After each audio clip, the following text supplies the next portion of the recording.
Hey everyone, it's Joe from the Joe&ZO pod, and we invite you to pull up a chair and we'll talk some cards. We have 3 TTM successes today, and of course, as we do every time, we'll look at the cards and talk a little bit about the player. So the first one is from Oklahoma City, Oklahoma, and it is Mr. Josh Fields. I was actually pretty excited to get this one. And I'll tell you why. Josh Fields, he signed 1 of 1 in 7 days. He played from 2006 to 2010 for the White Sox and the Royals. He was primarily a third baseman, but spent some time in the outfield and at first base. Career numbers, not so impressive. A negative 1.1 WAR with a 234 average, 34 homers, 107 RBIs, and a 724 OPS. He was a very highly regarded prospect. He went to Oklahoma State for college, played baseball. He also played quarterback there, was a pretty good quarterback as well. But he was drafted 18 overall by the White Sox in the first round, so he went into baseball. He was a very highly regarded prospect. Throughout his time in the minors, he was always on the top 100 lists of prospects in baseball. It just seemed, whenever he got to the majors, there was always someone blocking him. In Chicago, there was always someone blocking him. They kept thinking that they were going to have the opportunity to put Fields in at third base, but there was always somebody who ended up ahead of him at the time. That's just what happened to him in Chicago. His best season was his rookie year, and it was a pretty decent season in 2007 when he hit 244 with 23 homers and 67 RBI. That is pretty good for a rookie. But again, he just kept being blocked, and he just kept bouncing around the minors into the majors before leaving Major League Baseball in 2010 to go to Japan for a year, and then retiring.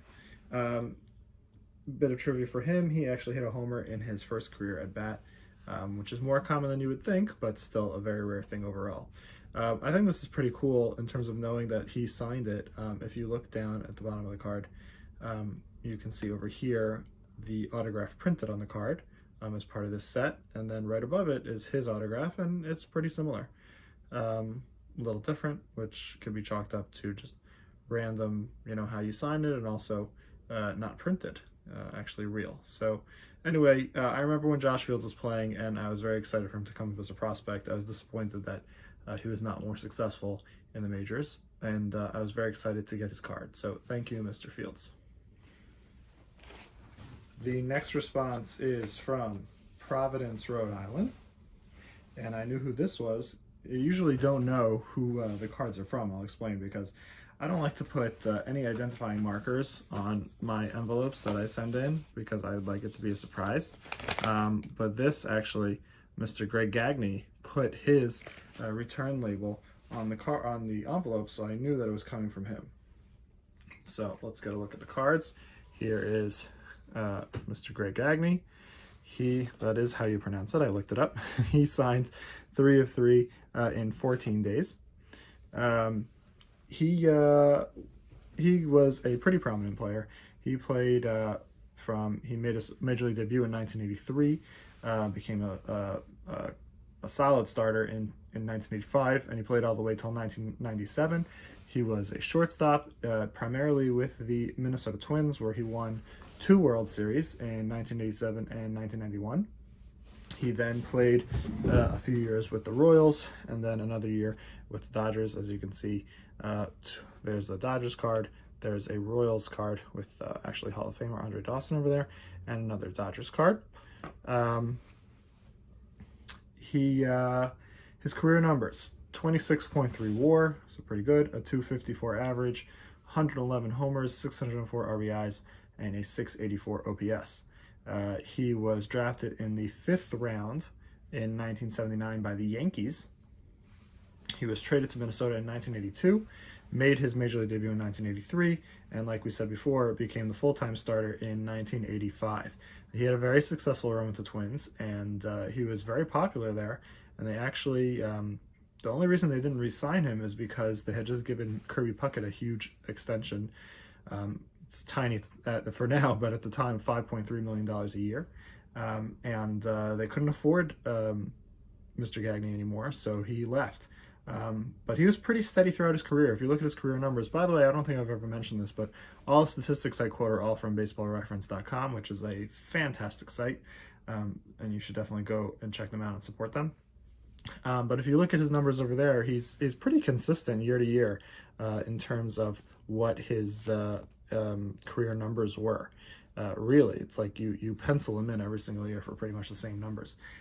He retired in 1997, like we said, at the end of the season at the age of 35. It seems pretty young to me. Maybe he had a pretty long career by that point. He'd already played 15 years.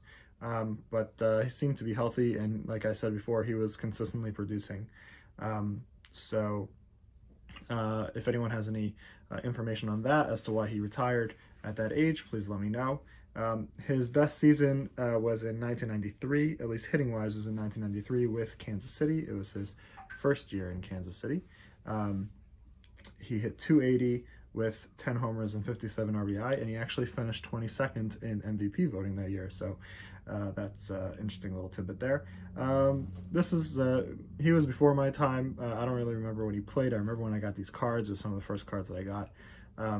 But I don't know how good a hitter he was, because again, those are his best numbers.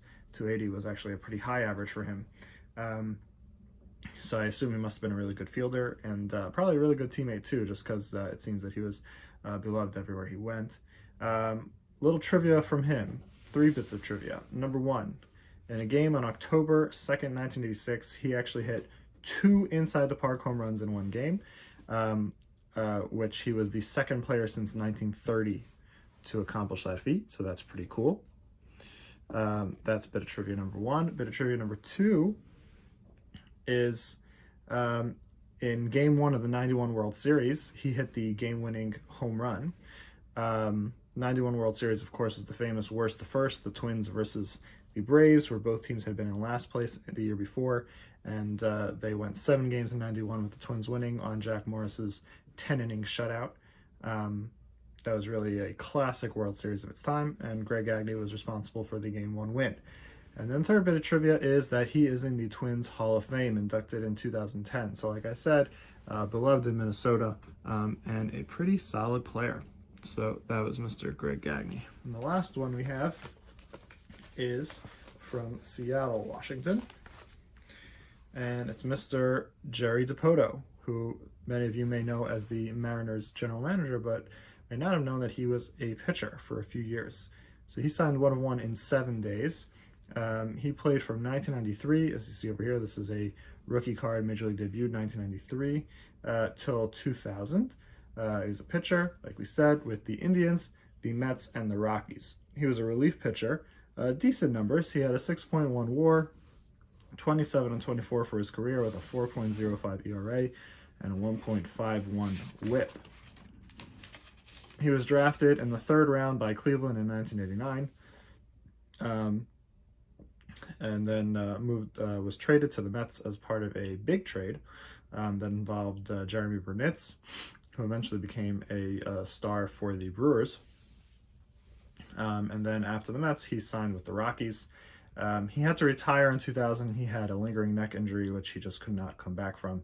He was a solid, like we said, he was a solid relief pitcher and probably would have played a few more years, but that injury forced him into retirement. His best season was in 1998 with the Rockies. He was 3-4 with a 3.53 ERA and 19 saves. Like we said at the top, he is much more well known for his time in the front office. He was in the Rockies front office. He was in the Diamondbacks front office. Eventually, he became the GM of the Angels in 2011. He was actually ahead of the game in terms of a GM incorporating analytics. Analytics, of course, had been in baseball, but in terms of a GM making it his primary source in terms of determining lineups and really telling the manager based completely off of analytics what he thought they should do was very rare at the time. And because of that, he got into many disagreements with the Angels manager at the time, Mike Scioscia, who of course is a fantastic manager himself. And they're able to make it work for a few years, but then he resigned in 2015 to ultimately end that spat. You know, it had to be one of them, and Dipoto decided it would be him. But since then, he was pretty much immediately after that signed as the GM of the Seattle Mariners, and he has been in that position since 2015. He's known for making a lot of trades. He is not afraid to shake up his roster and get exactly the guys that he wants for his team. So that's Mr. Jerry Dipoto. And that is today's haul. Just pull the camera back a little bit so you can see all the cards. That is today's haul. I hope you guys enjoyed the video. Please don't forget to comment, like, and subscribe would be amazing. You can contact us also by email at thejoeandzopod@gmail.com.